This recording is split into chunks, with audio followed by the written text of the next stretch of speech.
Critical గానో creative గానో fail అయింది, 2 విధాలుగాను బందిపోటు. ఒక యావరేజ్గా అటు ఇటు కాకుండా నేనే ఎక్కువ సంతృప్తి పడంగా ఉన్నది మాయాబజారు.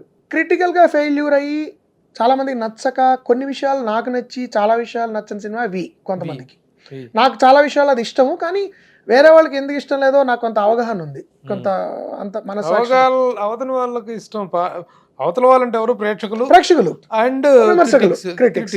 సో ప్రేక్షకుల్లో డివైడెడ్ ఒపీనియన్. ఫర్ ఎగ్జాంపుల్, అది ఓటీటీలో వచ్చింది, దాని మెజర్మెంట్ ఏంటి అని నేను అనుకున్నా.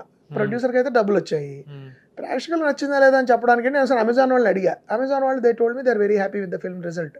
So what is your measurement అండి అని అడిగా. They said we have some yardsticks అండి. ఒక సినిమా మొదలు పెట్టిన వాళ్ళు చివరి వరకు చూస్తున్నారు లేదా, స్టిక్కీనెస్ అంటారు దాని jargon, sticking to the screen. మధ్యలో ఎక్కడ ఆపేస్తున్నారా, కొన్ని అంశాలే చూస్తున్నారా, ఇవి చూస్తున్నామండి. ఆ విధంగా ఇట్ డిడ్ వెరీ వెల్ అండి, బికాస్ ఐఎండిబిలో ఇట్ హాస్ 6.8 రేటింగ్ ఓవర్ 10.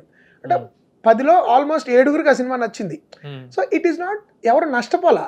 అయితే కొంతమంది ఫ్యాన్స్, చాలా మంది క్రిటిక్స్కి ఆ సినిమా నచ్చలా.